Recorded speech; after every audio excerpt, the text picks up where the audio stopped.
So yes, here we are once again. We are back. It is Romford Horror Film Festival 2024 is going to be up and running the 29th of February right through to the 3rd of March. And tonight I am sitting down with director Nick Bain and producer Jamie Roberts of one of the features we're going to be showing, which is Voice of Shadows. And we're going to be showing this on the Sunday morning just after Turbo Kids. So you know that's a great slot to be in. We're going a little bit continental tonight, a little bit international. We are ticking all the boxes, and here I am stuck in sunny England/Scotland. Let's talk about Voice of Shadows a little bit. But before we do that, I do want to jump back a quick hot second. I know I said we weren't going to talk about our childhoods, but I'd really like to find out a little bit more about the guys, the creators behind these projects. Tell us a little bit about your respective journeys into filmmaking, into the industry, and why the hell you would do it. Wow. So I went to LA. I grew up, born and raised in England, went to university in Cardiff, finished university and went with a band to Los Angeles when I was 21. And I started in music videos because I had a band that was kind of semi-signed and saw a bit of a niche with all the kind of new digital mediums coming in. So started in music vids and just progressed really. I largely do commercials these days and TV. And then I sort of jump on a film once every year or two. And I guess you'd say that's kind of my passion project. With this film, I mean, Nick he just grabbed me and wouldn't let go, really. I tried to get out of it numerous times, but he's got a firm grip. He's got a firm grip. No, I think this is my 7th feature. And nice. It's... Do you ever jump in front of the camera, or is that something you fancy doing down the line?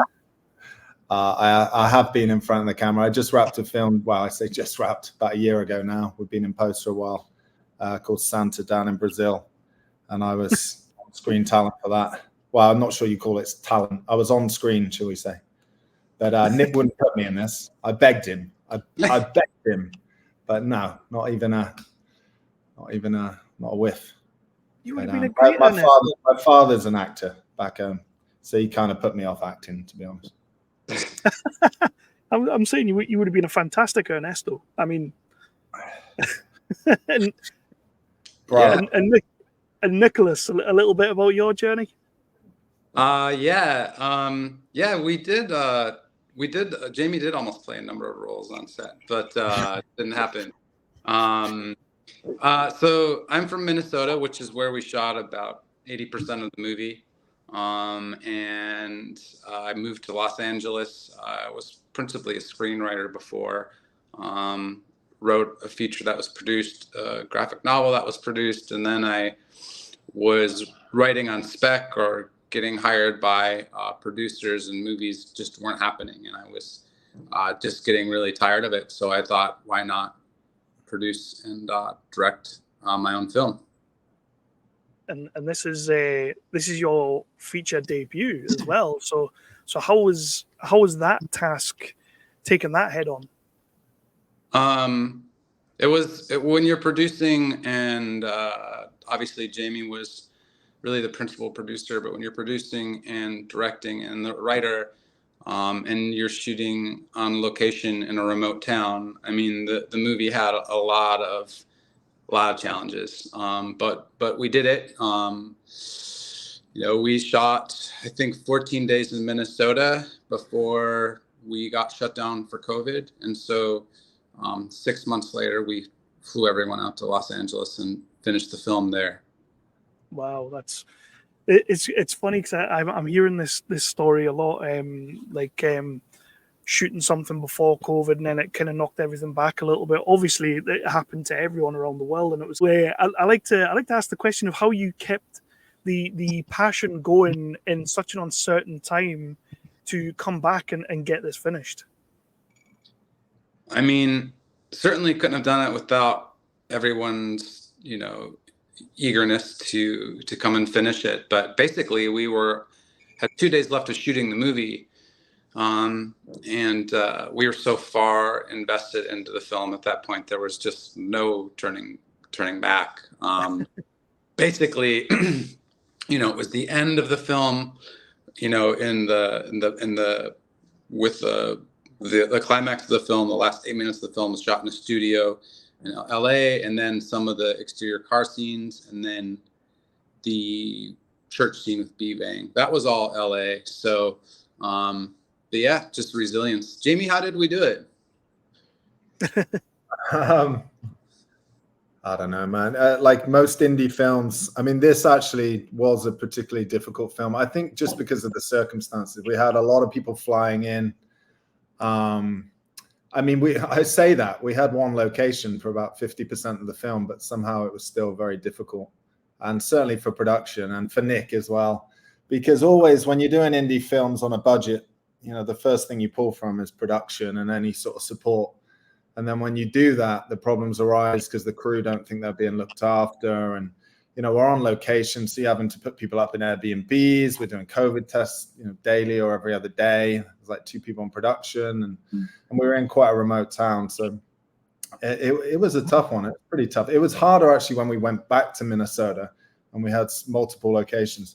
And then, yeah, we got a COVID case, which was just, I mean, at the time it was awful because, you know, you start thinking legal, and we had, although this was non-union, we had an agency in Minnesota that we'd, you know, about 3 or 4 of our talent were from, and you know, they weren't difficult to deal with, but they were like agents. They were, you know, representing and stuff like that. So they had a lot of questions and all that sort of things, and we had some elderly actors, actresses in it that we had, you know, felt we had to protect. I think getting back to LA, we started cutting right away. So Nick and the editor, I forget the editor's name, but they had, you know, got straight into the edit right away. And so, you know, they had a sort of rough, and that was a motivation. And we all knew we were coming back, and, you know, all the crew were real team players. So no one was costing an arm and a leg. And actually, in some ways, because toward the end, I think 16, 17 days, we were really, you know, everyone gets very, very tired and things like that. In some ways, I think that last scene, maybe it was a better thing that we all took a breath and saw what we had in the can, and then, you know, shot it back in LA. But then shooting in LA was tough as well, man. We were shooting nights, like 12, you know, long hours, and we went to about 5 a.m. I think actually I left set about 3 a.m. the second night. I just got out of there and they finished about 5 a.m. Horror film, you know. That was ugly, yeah. So I did a runner, but no, I think, you know, a credit for Nick. I said to him the whole time, you know, because I asked him, one of the reasons I got on this project, I read the script a couple of years back, and it did change a bunch, but I just liked the script. It was pretty quirky, and it was during COVID, and so I budgeted it for him, and I said, look, if this thing goes, keep me in mind to line produce and produce. So that was how our relationship started. And yeah, I think credit to Nick, really, because it's really hard. I'm going through it now, and I've gone through it. It's one thing to make the film, but then, you know, usually you don't have much money, if any money, going into the edit, and, you know, keeping on the edit, and, you know, showing it to people, getting feedback. That's the really tough thing in indie films. It's kind of like just sticking with it, and it's costing you money, a lot of stuff out of pocket and things like that. So I think a credit to Nick for that, and he'd just, you know, tell me when and where, and we'd get it done. Well, Nick, on that, being this is your first proper feature film that you've made, what would you say is something that you've potentially learned something about yourself that you maybe didn't know, something that through this experience you've really learned about yourself? It's a great question. Certainly, I've learned that I don't need to sleep every night, and that, you know, you can survive on cigarettes and Red Bulls for 2 months. But you know, there's so much I still have to learn, and that's one thing I learned. But there's also one thing that brought me through was my screenwriting, and we were so far behind schedule in the film that I think my asset to the film, if not as a director and producer, was to be able to rewrite the screenplay so we could actually make and finish the feature film on set, on location. But yeah, resilience, and then just appreciating what everyone knows around you. You know, I tried to bring a cast and crew around to, you know, make it look like I knew what I was doing. So, you know, and Jamie as the producer sort of brought in a past and history and professionalism, which we really needed on set. No, I also AD'd I was ADing as well. So that's true. Yeah, I think you know, we broke the film down. I think one of my mistakes, which I you know, right away, we were one location, so we were trying to shoot. I think we were doing like six to 8 pages a day, which didn't seem too crazy, and it wasn't like huge dialogue and things, and not that many scenes. Oh no, that was the problem. But there was quite a lot of scenes, so it did, and we had a pretty young crew, especially in some of the kind of higher up positions, and you know, first time feature filmmakers. So, and that's always difficult when you've got so many people kind of making a feature for the first time, because it's a completely different dynamic to a short film or a commercial or TV. It's just a different world. I think our camera and lighting crew got a real shock sort of day one, because just how quickly we were moving, you know.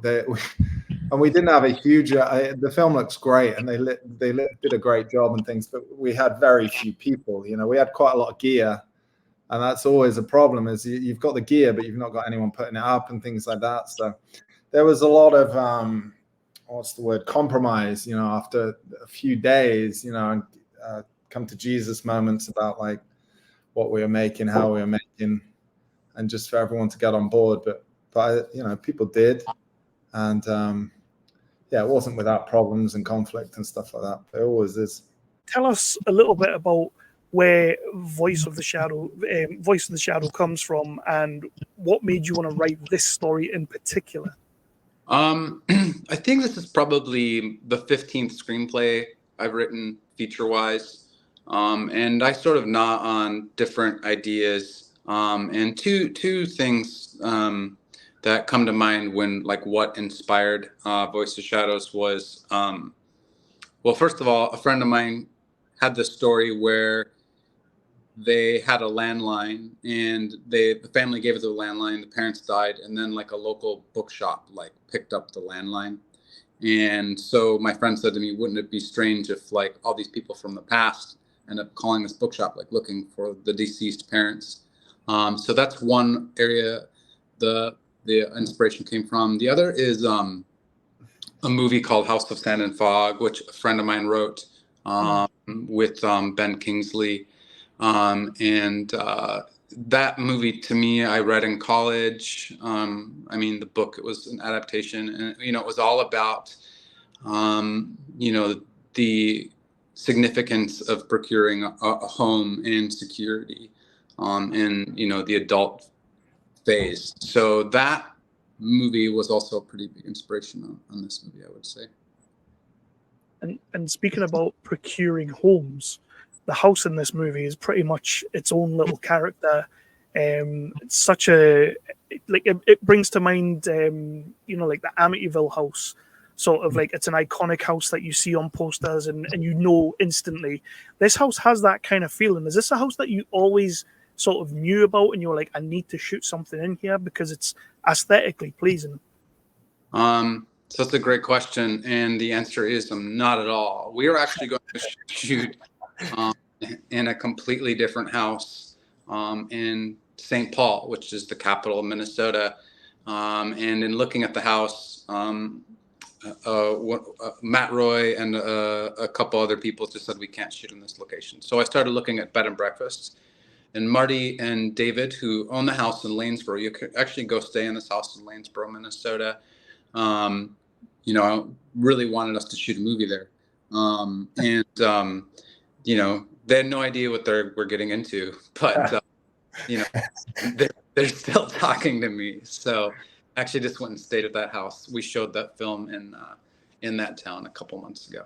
dealing with quite a religious theme, but it's not too overpowering in a way. It's like it's there, but it's sort of just an accentuation of the story. How did you deal with stepping on that line and sort of like finding a balance between not being too surreal and sort of like sticking to like how did you find that balance and how important was it? I just try to keep it story motivated, and there's a lot of film noir in the film as well, Yeah. with Guillermo's or Gabrielle's character in particular. But as far as sort of, making it sort of spiritual, I wanted to show sort of both sides of Catholicism or Christianity, as well as sort of like a misinterpretation of that. And I just tried to keep it pretty simple, like, and I just tried to stay focused on the story. But one thing that was quite funny was trying to get the actual wording correct for the Latin, right, Nick? I remember you writing that down and being like, "Is that like we should get that right? That should be right." So that wasn't easy. Yeah, getting a Latin expert on the film was helpful, but yeah, I mean, you just can't Google like Latin, it's not going to be right. You do have in this movie and in your filmmaking, you have it kind of leans on a little bit of what you were just saying there. You do have a very clear vibe, a very clear aesthetic. I think you know exactly what you're trying to do and how you're going to accomplish that, and then you do achieve that. What kind of inspirations do you have filmmaking wise, cinematography wise? Like what kind of inspirations did you have when making this movie? Yeah, that's a layered question, but I gave a bit of liberty to my cinematographer, and tried to let the locations do a lot of the talking for us. But as far as visual aesthetic goes, again, it does go back to film noir, and as well as just like the A24 horror films. I told my cinematographer I wanted this to look like a Roger Deakins movie, just to sort of, aim high. What has been the reception to this movie when you've taken out for audiences to watch and you finally get to see it in a crowd of people? What are people saying about this movie to you, and sort of what kind of things are you hearing? It's a pretty small sample size, really, but you're always surprised by people's reactions to your work. Some people have been really touched in unusual ways, with their own personal history and how they relate to the character. Other people think that Gabrielle's completely unredeemable because he murdered someone when he was a child. So I don't know. Jamie, have you had any feedback on the film? No. Well, I haven't.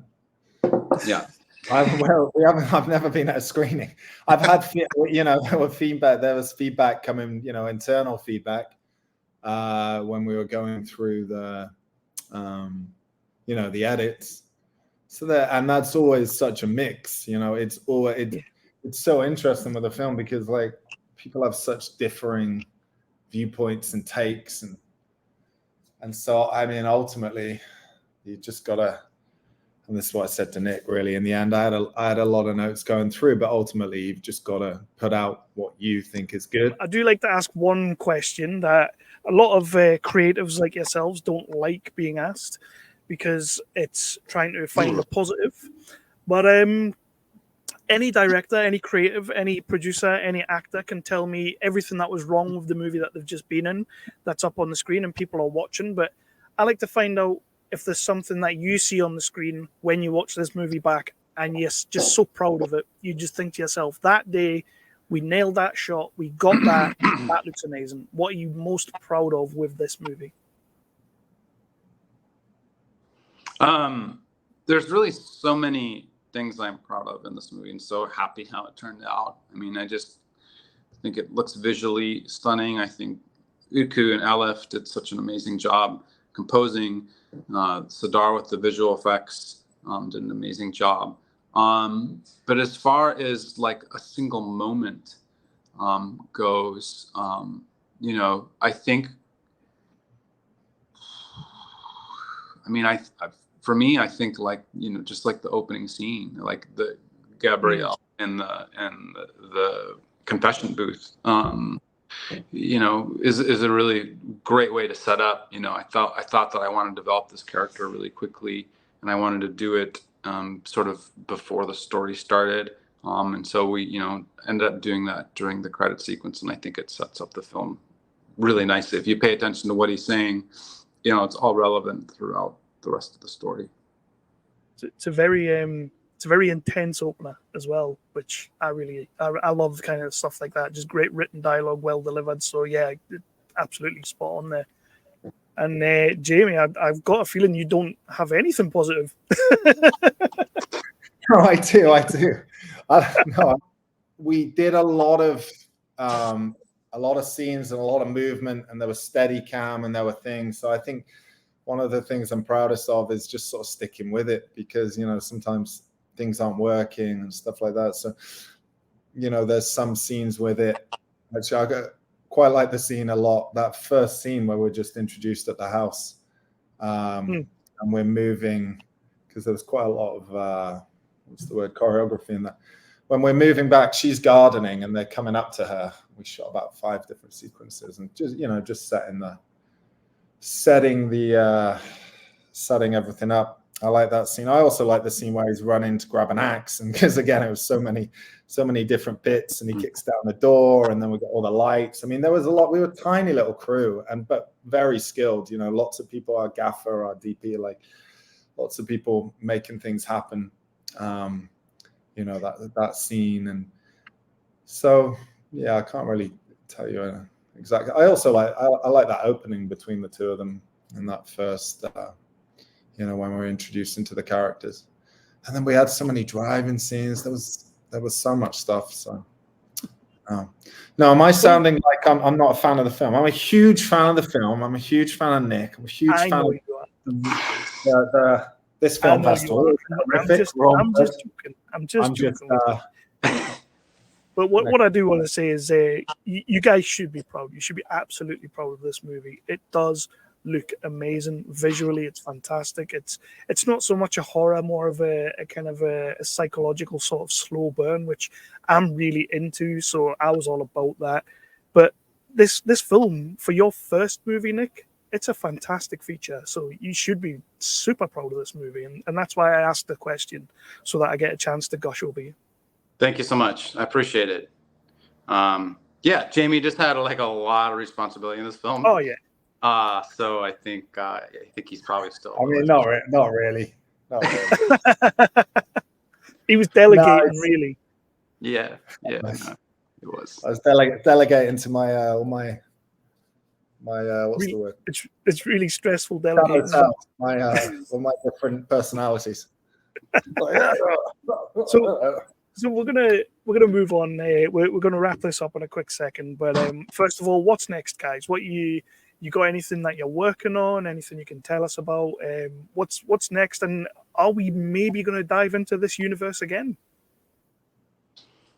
So I am working on a novel right now, actually, with illustrations. It's sort of a epic fantasy, sort of like probably more like Lord of the Rings than anything else. And if there will be a sequel, yeah, I mean, I think we will explore that once the film is released. We think it will be released. It will be released by SNR in August.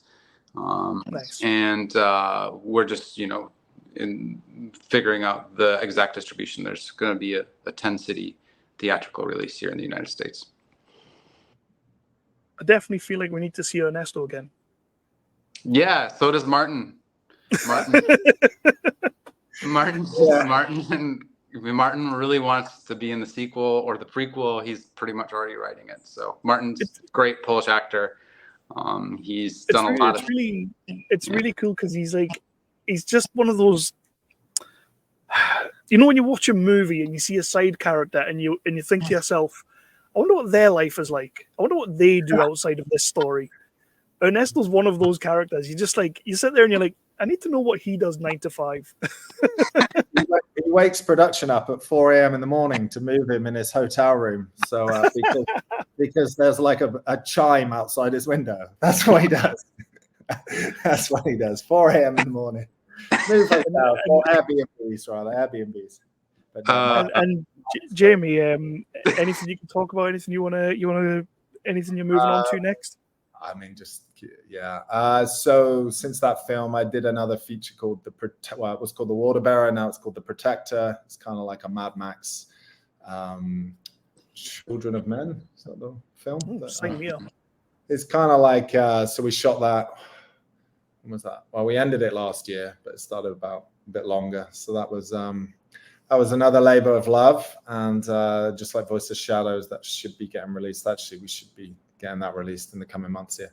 And then I've got a feature which tentatively is called Santa that we're in post-production on. And I was just in Miami doing a documentary. And yeah, just, keep on keeping on. But I hope we do another film. I hope, as I say, I really like the script with this. And, if it's a prequel or sequel, I think... or something else, Maybe Nick's working on my novel I sent him. I am. I'm just rewriting it and publishing it under my name. But sounds about right. Sounds about right. But no, yeah. Again, the commercial world. I mean, last year was really, really slow year for everyone, especially in California and LA. I mean, everything shut down, commercials wise, TV wise. So we'll see what this year has in store. Hopefully things pick up a bit, and we all get to do more films and take years off our lives. Awesome. It's good training for kids. I've got 2 young kids, so the good thing about doing independent films is that you get kids, and it's not so difficult. You've already had the lack of sleep, the long hours. Oh, it's easy. The question in everything, which direction you're going in life. So I'm ready. Sign me up, mate. Sign me up. So before we go, I like to ask everyone one last thing, and of course, this is purely to put you on the spot, but this interview will be going out before the festival begins.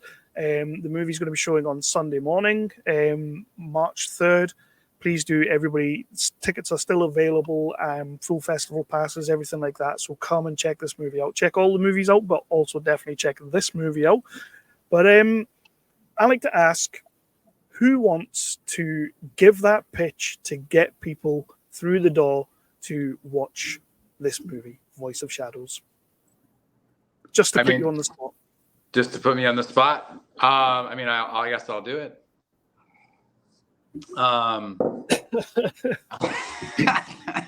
His mic's broken. Damn. Oh, I know.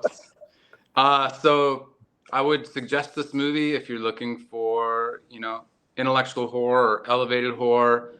If you want to see a film with complex characters, in a uniquely designed story, it does have some like stereotypical horror tropes, but in many ways it's a very original film with very high production value. So the reason I sort of didn't want to veer too far away from making a standard horror film is I just think I like to play with stereotypes. I like to play with, the classics, and I just don't believe in breaking something that's not broken. So I tried to bring in my own unique personal style into an already existing horror genre.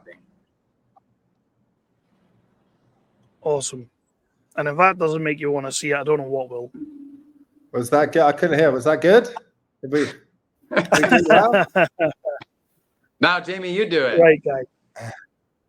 Yeah, Jamie, come on. You're not getting out of this. Come on, sell the movie. Let everybody know why they should see it. You're dying to. It's got a lot of pretty people in it. We got some young, pretty Latin, brooding, complex characters. It's entertaining. It's beautifully shot. It's well written. It's got some twists.